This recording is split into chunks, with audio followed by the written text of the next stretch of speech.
Bienvenue à tous.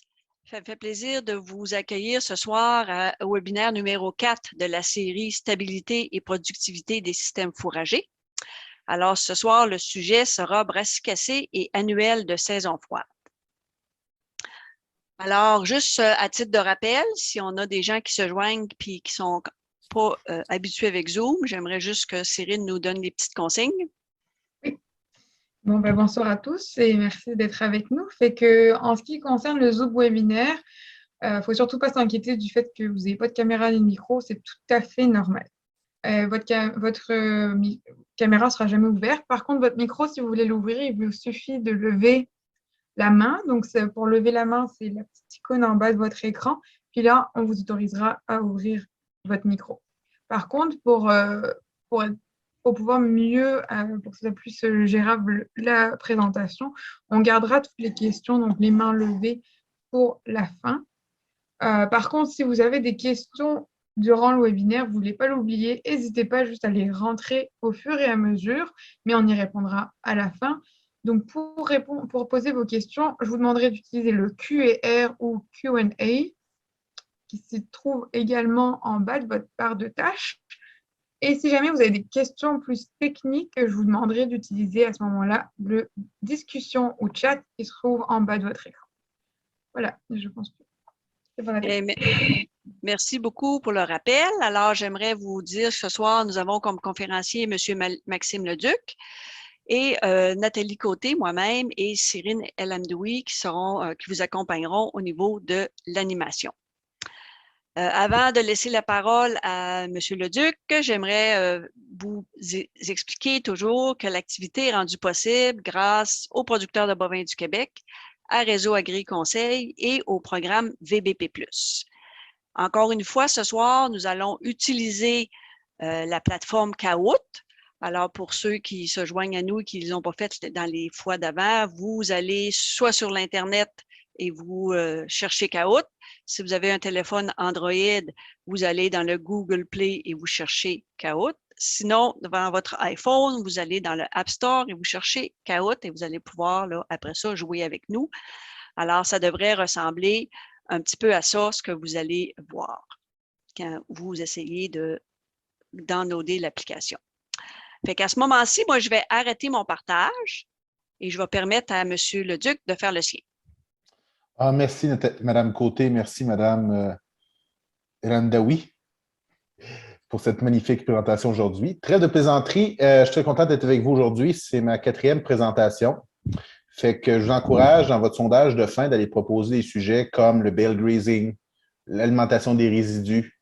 Comme ça, je vais pouvoir revenir avec vous en novembre, décembre, janvier, février et continuer à pouvoir échanger avec vous sur les systèmes fourragers. Là, aujourd'hui, si Nathalie, tu me permets de partager mon écran, ça va être plus facile.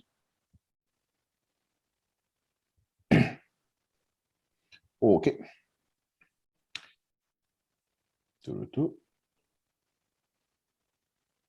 OK.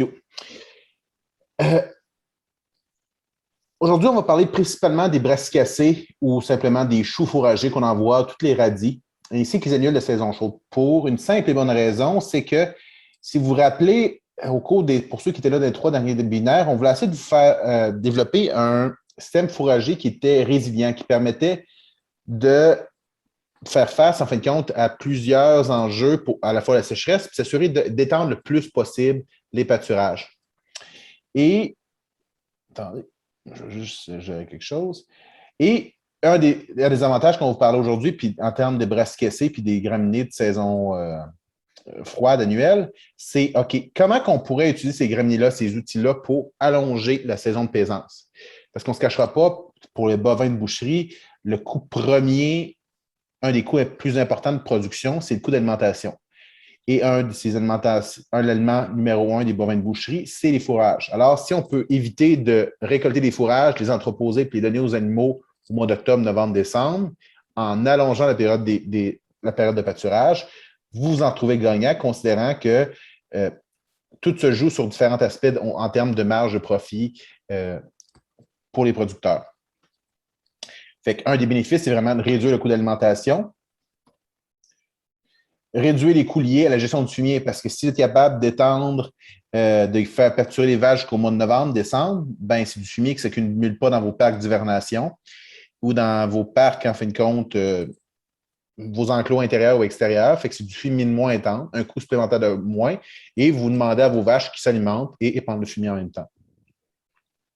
Ça assure aussi une meilleure répartition des nutriments en tant que tel dans les prairies, de façon automatique avec du pâturage en vente, comme on va voir prochainement. Et aussi un coût de main-d'œuvre réduit, parce que déplacer, en fin de compte, des clôtures électriques, c'est moins dispendieux que sortir le tracteur pour aller prendre des balles, aller nourrir les animaux. Et aussi, ça permet aussi une meilleure répartition de la main-d'œuvre durant l'année. Ça permet aussi de s'assurer que, vu qu'on peut faire des pâturages, mettons, de mai jusqu'à fin novembre, même décembre, on va voir que les choux, fourragers et autres brassicacées, ben, vous avez moins besoin de main-d'œuvre à l'automne pour faire d'autres tâches comme récolter des céréales et autres. Et aussi un meilleur confort des animaux. Fait que souvent, en pâturage, les animaux sont beaucoup plus confortables au pâturage quand ils ont des enclos d'hivernation, qu'il faut mettre de la paille aussi pour gérer le tout. Puis pourquoi ça? Dans notre passé, ce fameux graphique-là a été présenté à plusieurs endroits. L'objectif ici, dans une production de boucherie, c'est d'avoir une production de fourragère qui répond aux besoins en termes de quantité et de qualité durant l'ensemble de la saison.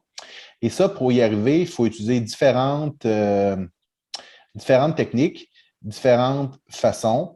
Soit quand vous commencez avec votre base, les graminées de saison froide ou les légumineuses de saison froide vivaces, qu'on a déjà discuté dans le deuxième webinaire, qui inclut aussi les légumineuses d'algue bleue. Par la suite, les graminées de saison chaude, lorsqu'on parle de millet perlé, d'herbe du Soudan ou de sorgho.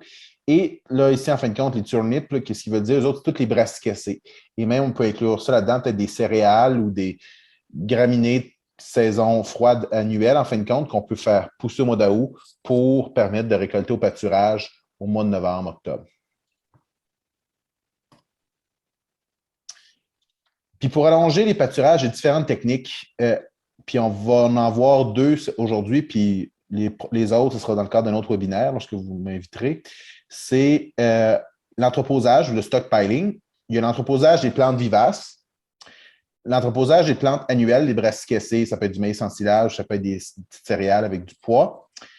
Par la suite, il y a du pâturage en andaine, du swat grazing, qui consiste à faire pousser une céréale, souvent c'est du triticale ou du seigle, le plateau au mois de juillet, l'attendre jusqu'à la fin octobre pour le couper et le mettre en andain et laisser les animaux manger directement. Du bale grazing, du pâturage de balles, en fin de compte, il s'agit de répartir de façon uniforme à l'intérieur d'un pâturage l'ensemble des balles, puis de faire avancer les vaches à l'intérieur de ces balles-là au fur et à mesure. Ici, on ne parle pas de mettre une balle dans un pâturage puis mettre la même balle au même endroit. Il s'agit de répartir uniformément. Ça va être dans le cadre de notre présentation. Puis, il y a aussi toute la consommation des résidus de récolte, que ce soit des résidus de maïs ou des autres résidus qui peuvent être laissés au champ pour être consommés. Par contre, il faut faire attention avec allonger la période de paisance en tant que telle à l'automne, parce qu'il y a certains enjeux qui sont environnementaux, parce qu'il peut y avoir des pollutions des cours d'eau, parce que, premièrement, il fait plus froid, il peut pleuvoir, il peut y avoir du ruissellement qui se produit. Et surtout, comme dans le cas du bale grazing, ça peut être un plus grand enjeu. Pour trouver des surplus de phosphore, surtout avec du bale grazing, si vous mettez une densité d'animaux trop importante au même endroit, vous allez se retrouver des surplus de phosphore dans vos prairies. En termes aussi, il y a des enjeux en termes de bien-être. C'est surtout, outre les brassicacées, lorsqu'on parle de céréales, bale grazing, swat grazing, ces animaux ont des faibles besoins. Il ne faut pas mettre des vaches en début de lactation là-dessus. Ils n'auront pas assez de nutriments puis il peut avoir des enjeux. Il faut être capable de fournir de l'eau parce que pour rappeler qu'au Québec, on ne peut pas laisser les vaches manger de la neige l'hiver. Dans le reste du Canada, oui, mais au Québec, non. Fait que ce qui limite l'utilisation de certaines techniques comme le swat grazing, le bale grazing, lorsqu'il n'y a pas de l'eau, l'accès à l'eau n'est pas protégé contre le froid. Et aussi fournir des brise-vents parce que peut-être même au mois de novembre, décembre, il peut y avoir des grands froids. Puis si les animaux sont en plein milieu d'un champ, ce n'est pas l'idéal en termes de bien-être animal. Puis aussi, ça peut nuire à la performance de celui-ci parce qu'il n'y a pas d'endroit où se cacher et c'est des facteurs qu'il faut tenir en compte. Lorsqu'on parle de stockpiling, on peut parler des plantes vivaces. L'idée là-dedans, c'est vraiment de prendre une prairie, on va voir c'est quelle est la meilleure plante, faire une première coupe, par la suite d'appliquer de l'engrais azoté, puisque ce sont surtout souvent des prairies surtout de graminées, appliquer de l'engrais azoté pour augmenter les rendements et la protéine. et la laisser au champ et ne pas aller la pâturer, en fin de compte, jusqu'à temps qu'on arrive à l'automne. L'idée là-dedans aussi, c'est parce que le stockpiling avec des plantes vivaces, jusqu'à un certain point, il peut neiger sur cette plante-là et toujours être disponible. Alors, il faut faire attention de choisir des plantes qui restent debout en tant que telles, même avec une petite neige. On ne parle pas d'une neige collante, humide là, qui écrase, une neige fine, c'est juste s'assurer que la plante soit accessible par l'animal. Sinon, si on se retrouve avec des plantes qui s'écrasent avec la neige, ben, la vache, elle n'ira pas ramasser le sol. Elle a besoin quand même d'avoir un volume aérien pour pouvoir la consommer. Dans ces termes-là, en fin de compte, on parle aussi les espèces recommandées, c'est la fétuque élevée, l'Alpis roseau et le lotier. Puis on va voir dans la présentation pourquoi on parle de ces espèces-là. J'ai des chiffres à l'appui.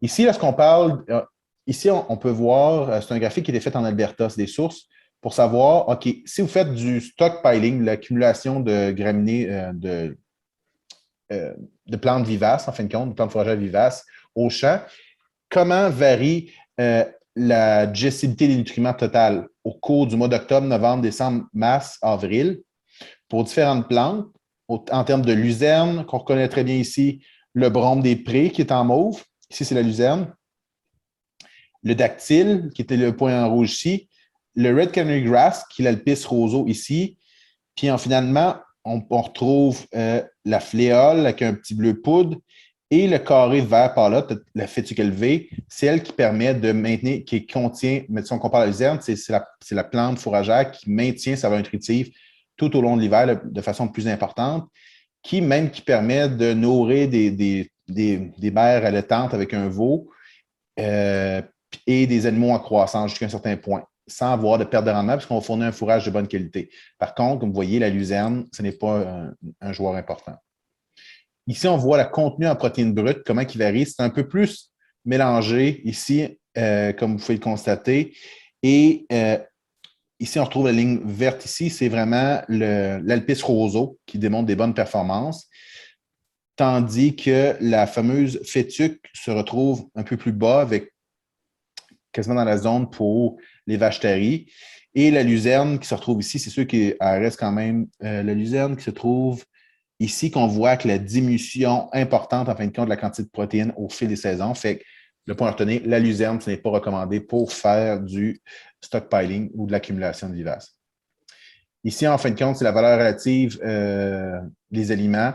C'est un autre indice qui est utilisé, puis on peut quand même voir que la fétuque élevée, c'est celle qui maintient la valeur nutritionnelle la plus élevée, accompagnée ici un peu de la fléole des prés, mais toujours encore pour constater que la luzerne, c'est celle qui diminue le plus. Au final, fétuque élevée, Alpis roseau, ici on ne voit pas le lotier, mais c'est des plantes qui sont à tenir en compte. Autre chose importante, ici on voit des mesures de rendement parce qu'on a vu les autres diapositives, c'était des mesures de qualité. Et là, qu'est-ce qui est arrivé? Qu'est-ce qu'ils ont fait? C'est une étude sur 3 ans.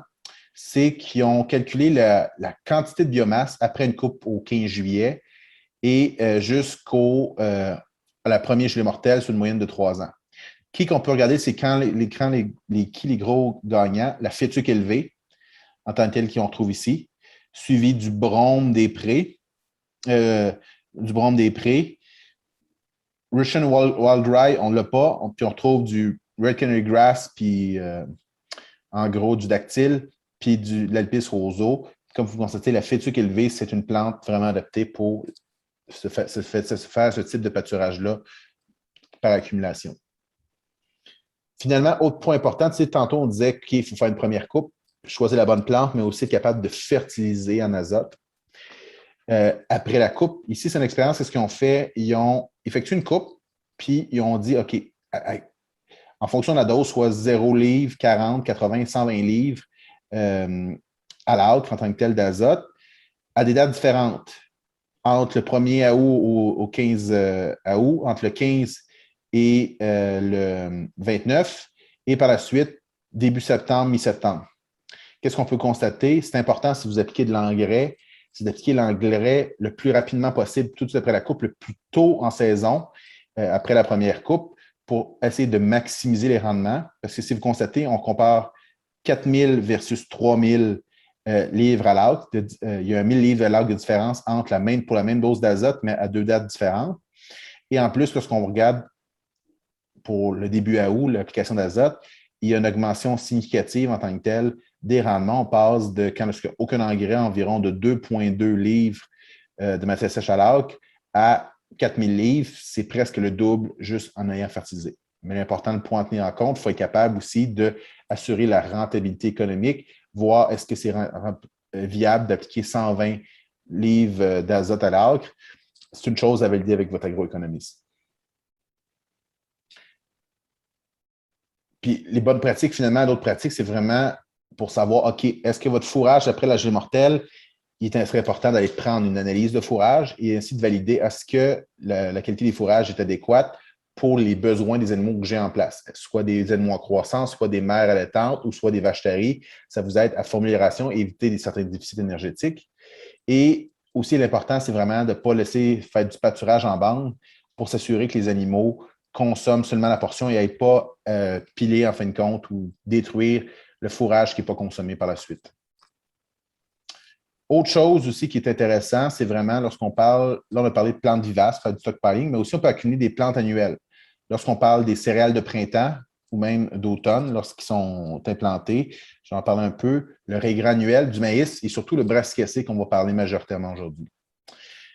Principalement, en gros, lorsqu'on parle de stockpiling, de plantes annuelles, lorsqu'on parle des céréales de printemps, ils ont des valeurs nutritionnelles similaires au cours de la saison. Et c'est vraiment le facteur clé, c'est quand il est semé et c'est quoi la date de maturité qui va avoir un impact sur la qualité nutritionnelle. Tout simplement pour vous dire aussi que ça s'implique bien dans des doubles cultures. Exemple, si vous avez des grandes cultures, vous pouvez dire, hey, on va faire un blé d'automne, vous le récoltez fin juillet. Par la suite, vous allez réimplanter une céréale de printemps ou une céréale d'automne et que vous allez pouvoir faire pâturer les animaux à l'intérieur au mois d'octobre-novembre avec ou sans poids. Fait qu'au niveau des céréales envisagées, qu'on parle d'avoine, orge, triticale ou blé de printemps, avec ou sans poids, puis il faut oublier de se rappeler, plus que la plante mature, plus qu'il va y avoir une perte de qualité nutritionnelle. Et ça nous mène à notre premier jeu caout. Je vais vous rappeler je vais vous partager notre écran. À l'instant, je vous invite de vous connecter en tant que tel à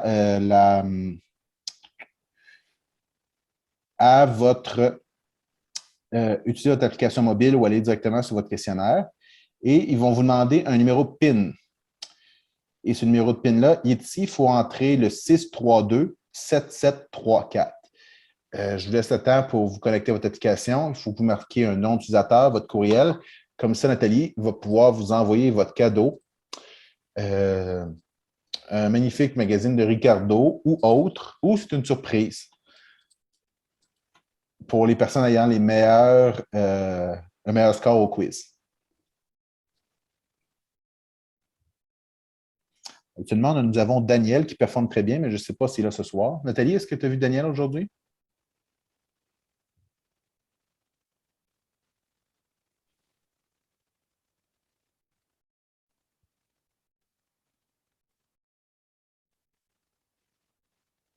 Il est là, je confirme. Bon.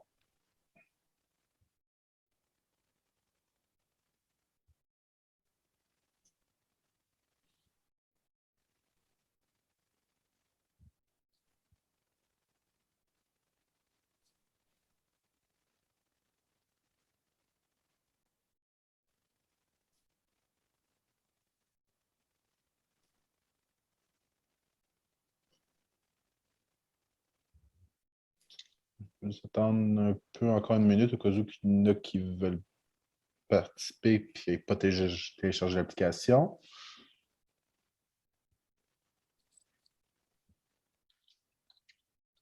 Un plus.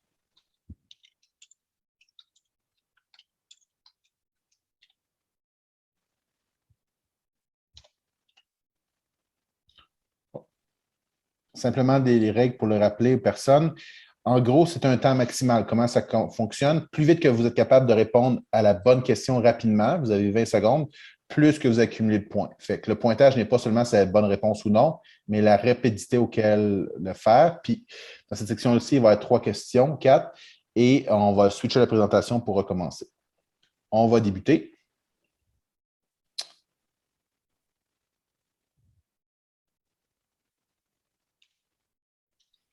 3, 2, 1. Ça, c'est une présentation. OK. Suivant. Première question quiz. Lequel de ces espèces n'est pas recommandé pour le stockpiling? La fétuque élevée, la luzerne, l'alpis roseau ou le lotier?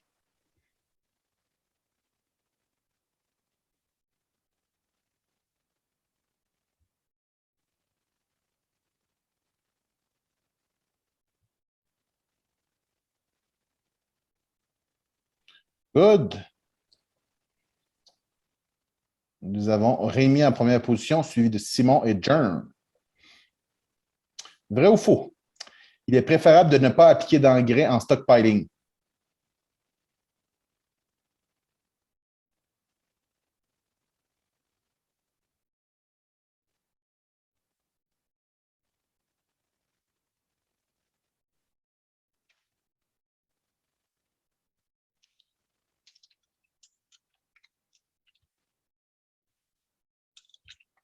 Faux. Nous avons Simon prend la tête. Question quiz. Lequel de ces plantes fourragères VISES n'est pas recommandé pour le stockpiling? Ah, excusez-moi, c'est une erreur de ma part. Un autre.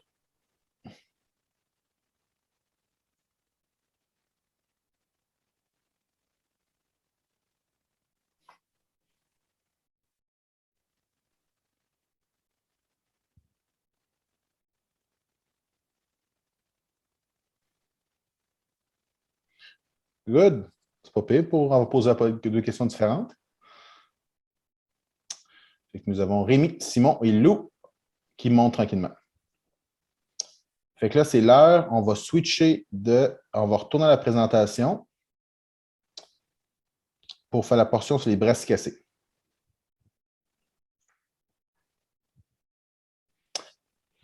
OK.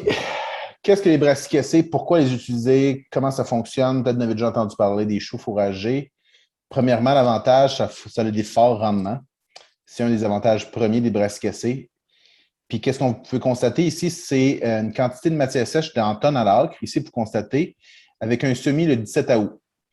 Et on trouve du canola, de la moutarde, des radis, du rutabaga, des navets, différentes hybrides du canola. Qu'est-ce qu'on peut constater? C'est que les rendements sont relativement importants. En fin de compte, c'est des tonnes à l'acre. Si on parle de 1500, c'est pas 1500 tonnes à l'acre, mais c'est 1,5 tonnes.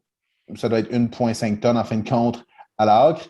Et puis, on peut sentir aussi que la quantité de valeur de protéines est excellente. On tourne autour de 15, 20 et 25 Puis ça, c'est une des qualités des choux fourragés, mais c'est aussi un de ses enjeux, un défaut, parce que c'est un aliment qui est très riche pour faire attention à comment on l'alimente aux animaux. Comme vous avez constaté tantôt, c'est riche en énergie et en protéines. Ici, on retrouve différentes choses, du rutabaga, du navet, du kale, en fin de compte, aux choux fourragés, du canola ou du riz gras. Qu'est-ce qu'on peut constater en termes de protéines brutes? Quantité, on trouve au terme de 16, 13, 16, 19, tandis que le riz gras est à 15. Lorsqu'on regarde en termes de glucides solubles dans l'eau en tant que tel, on retourne 30, 23, 17, 19, 10, surtout dans le cas du rutabaga en tant que tel, qui est on pourrait dire, ou le navet fourragé. C'est une plante qui contient beaucoup de protéines et beaucoup de sucre, et des fois même un peu trop pour les animaux. Résistant au gel. Puis un des avantages en tant que tel des choux fourragés, je ne sais pas si vous avez déjà mangé les choux de Bruxelles, vous avez pu constater que les choux de Bruxelles sont meilleurs une fois que la première gelée automnale est faite.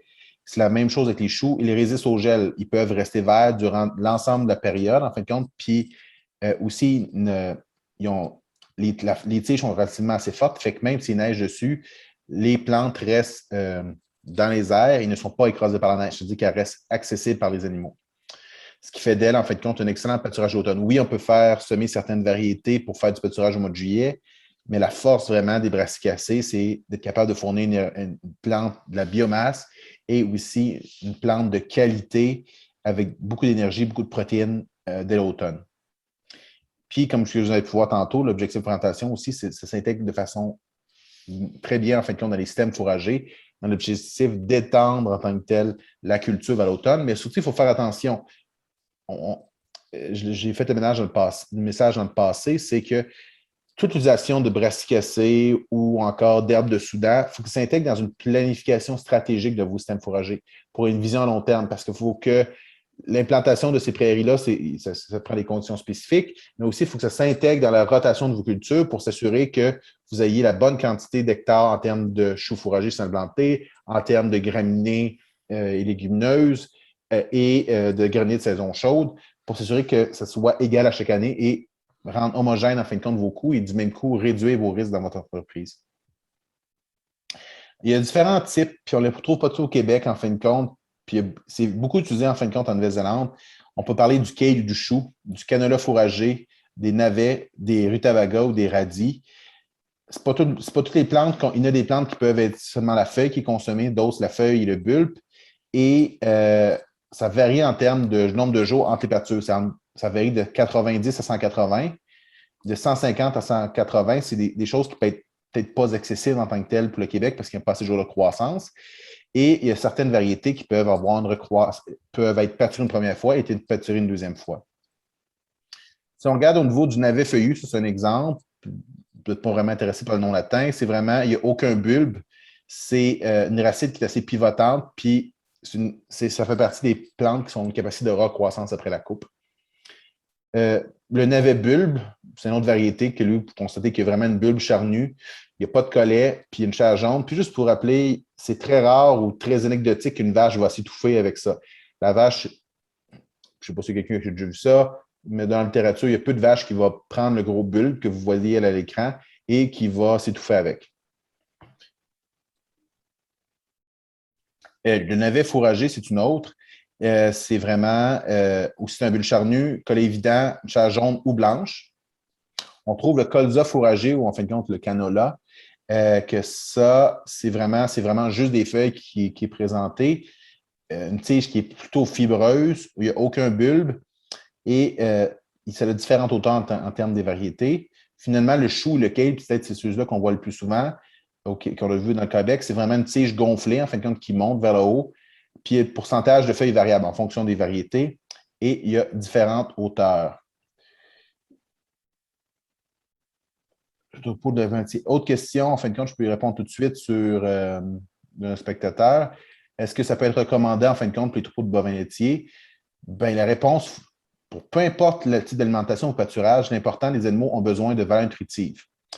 Fait que si vous êtes capable de formuler une ration qui répond aux besoins, alors oui, ce serait possible de fournir des bovins laitiers parce que c'est relativement riche en énergie et c'est riche en protéines, mais il faut juste faire attention. Tantôt, on va voir qu'on ne peut pas faire des prairies de pur de brassicacées. Planification du semis, il y a différentes stratégies en fonction. Si on fait des semis au mois de mai, comme des canola, des navets ou des radis, on peut faire une période de présence au mois d'août-septembre.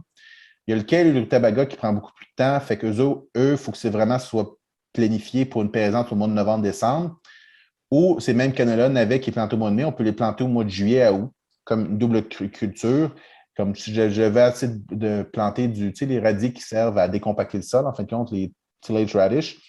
Eux, s'ils sont plantés au mois d'août, ils produisent une assez grande biomasse qui peuvent être utilisées comme pâturage à l'automne. D'ailleurs, les mêmes compagnies qui vendent ça, tillage radish, qui vendent des semences, il y a une version pour les pâturages, puis une version pour des engrais verts.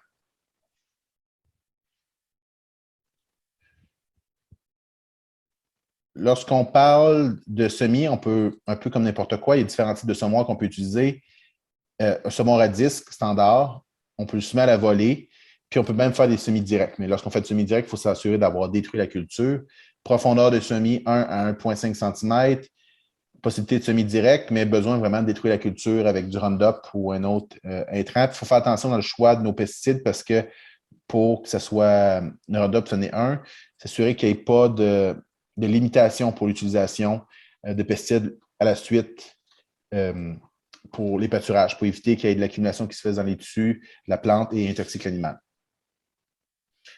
faut vraiment être capable aussi de mélanger le brassicassé, comme vous avez vu tantôt, c'est très riche en protéines, jusqu'à 25 puis même chose en énergie. Il faut mélanger ça, en fin de compte, avec des graminées pour éviter des problèmes.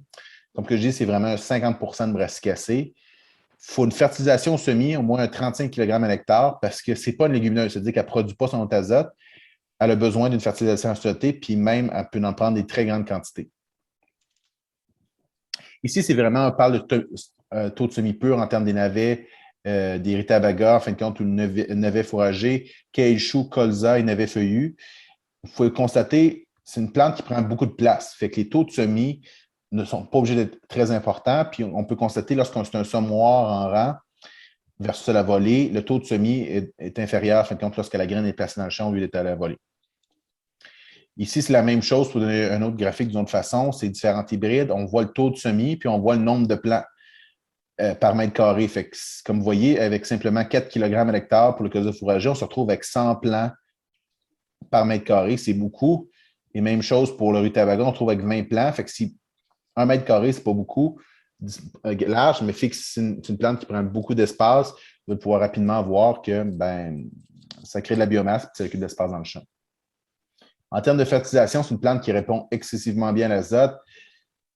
C'est possible de faire des doses jusqu'à, selon la littérature que j'ai vue, mais c'est peut-être en Nouvelle-Zélande, puis je n'ai pas été validé pour le guide ici au Québec, mais entre 250 et 500 kg d'azote à l'hectare, ça c'est quand il y a 2 coupes, puis il faut faire relativement attention, puis il faut s'assurer aussi, moi je ne présente pas ici, mais il faut s'assurer de répondre aux besoins. Fait que chaque plante a des besoins en protéines, comme vous avez pu voir, ça peut produire jusqu'à 25 de protéines. C'est pour ça qu'elle a des grands besoins en azote. Faible besoin en phosphore, un fort besoin en potassium. Ça, c'est un enjeu aussi pour l'alimentation. Lorsqu'on parle de régie de pâturage, ce qui est recommandé, c'est vraiment d'attendre la gelée, permet d'augmenter les rendements sans réduire la valeur nutritionnelle. On peut attendre la première gelée sans avoir de problème de faire pâturer. Comme ça, vous attendez jusqu'à la dernière minute pour augmenter les rendements. Puis par la suite, la valeur nutritionnelle va se conserver tout au long de la paisance. Comme j'ai dit, maximum 50 dans les mélanges. Là, ils disent restreindre le pâturage pour les vaches taries, ce qui veut dire de faire attention en tant que tel, parce que si vous donnez ça à des vaches taries, peut-être qu'ils vont trop engraisser. Et si vous voulez faire 2 coupes là-dedans, mettons pour le mois de juillet, il faut vraiment s'assurer d'avoir laissé un 6 à 10 pouces de tige au-dessus pour la recroissance, pour les espèces qui sont recommandées. Il faut vraiment éviter, pour faire du gaspillage en bande. L'idée là-dedans, c'est vraiment la zone qui est prête. Il faut avancer la bande qui est en avant ou arrière, surtout si vous voulez conserver pour une seconde repousse.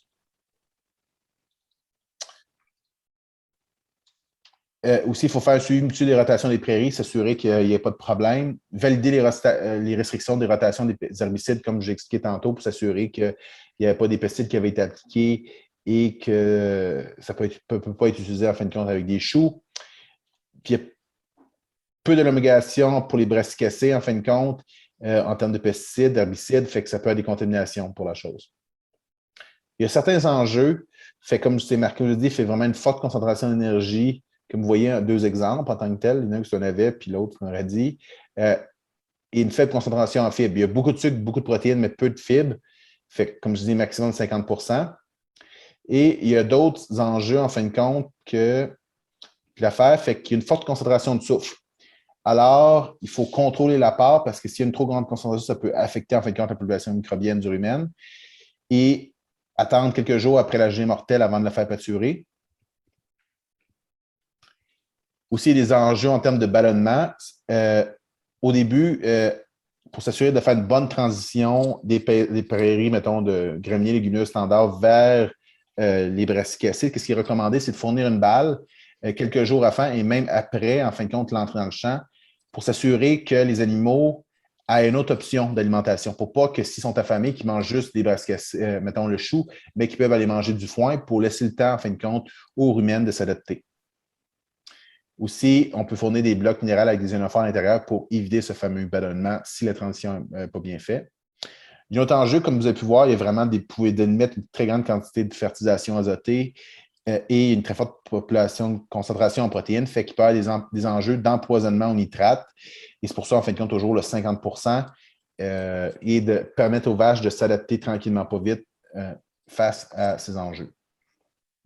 Aussi, des composés goitrogènes, en fin de compte, c'est des composés qui affectent, en fin de compte, les glandes thyroïdes de l'animal. Fait qu'une des solutions, c'est vraiment de fournir du sel iodé à l'animal pour éviter cette problématique-là. Toujours 50% maximum. Et la tétanie de l'herbage, en tant que tel, c'est vraiment de fournir un bloc minéral qui contient 12 à 15% de magnésium pour une consommation journalière de 85 à 115. Fait que, comme j'ai dit, pour gérer les risques, vous pouvez mettre des ionophores à l'intérieur de votre bloc minéral qui contient du sel et de l'iode et du magnésium à l'intérieur. Puis finalement, l'étouffement est assez rare malgré la grosseur du bulle que vous voyez à l'écran. Fait que les points à retenir pour les brasses-caissées avant d'aller au quiz Kahoot, c'est vraiment que c'est une excellente source de fourrage pour les pâturages à l'automne. C'est riche en protéines d'énergie, mais par contre, il faut faire attention à ne pas trop l'intégrer et faire une intégration progressive à l'intérieur pour éviter les problèmes de santé. C'est maximum 50% dans un mélange. Et effectuer une gestion de pâturage en bande pour éviter le gaspillage. Et comme vous allez pouvoir constater aussi, c'est une plante qui peut résister sous la neige sans problème.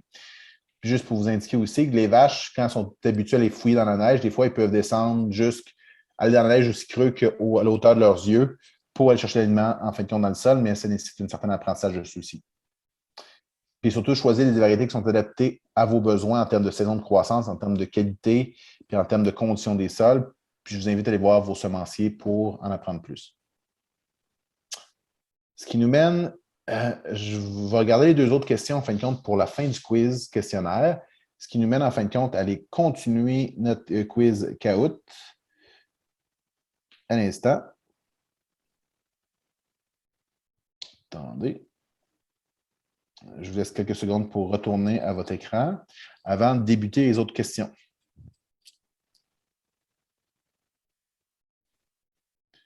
Prochaine question. Les navets et les radis sont prêts à pâturer à 40, 50, 60 ou 70 jours?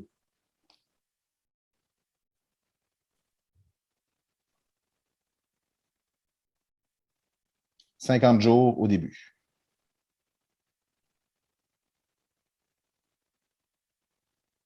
Vrai ou faux? Une gelée réduit drastiquement la valeur nutritionnelle des brassicacées, des brassicas. Good. Simon est toujours en première place. Les brassicacées, complète la phrase, ont souvent des rendements faibles, ne sont pas résistants au gel, sont riches en énergie et en protéines.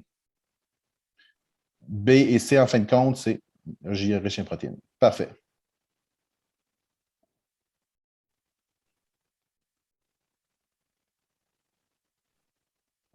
Vrai ou faux? Les feuilles et le bulbe du radis sont consommés. Peuvent être consommés.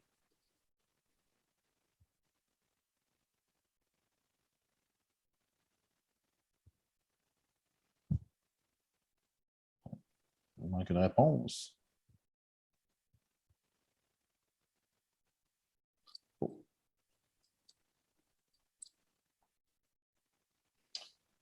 Vrai ou faux?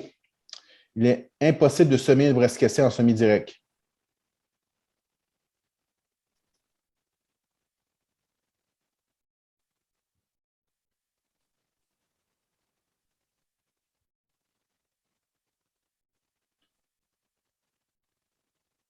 Le semis des brassicacées devrait être accompagné d'une fertilisation azotée au semis, en fin de compte, de 25, 35, 45 ou 55 kg d'azote à l'hectare.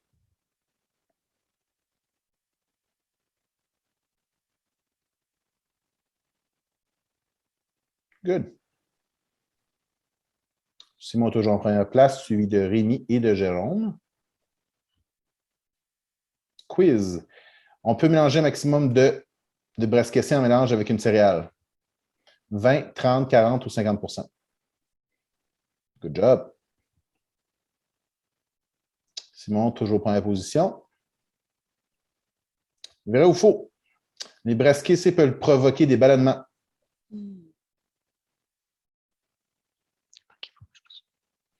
On t'entend, Nathalie.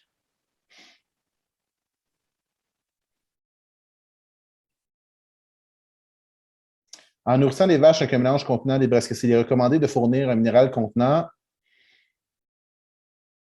du soufre et de l'iode et du magnésium et du calcium et du bore. Good.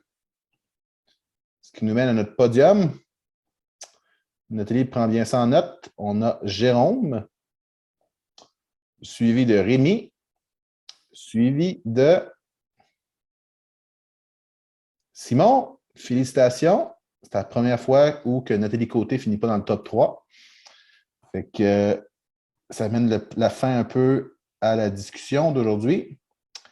Et j'arrête le partage. Les questions sont à vous. Juste avant qu'on parte les questions, Maxime, je vais juste faire une petite annonce. Alors, juste vous rappeler que les prochaines activités, ce sera le 16 novembre 2021, où la conférence portera sur mes médicaments, j'en prends soin. Alors, ça donné par un vétérinaire qui va venir nous parler de l'utilisation des médicaments ainsi que de l'entreposage et de comment on s'en débarrasse. Et le 7 décembre, on va finir notre année 2021 avec une conférence sur le marché public, comment on peut vendre notre viande dans les marchés publics, le témoignage d'un producteur qui utilise aussi les marchés publics.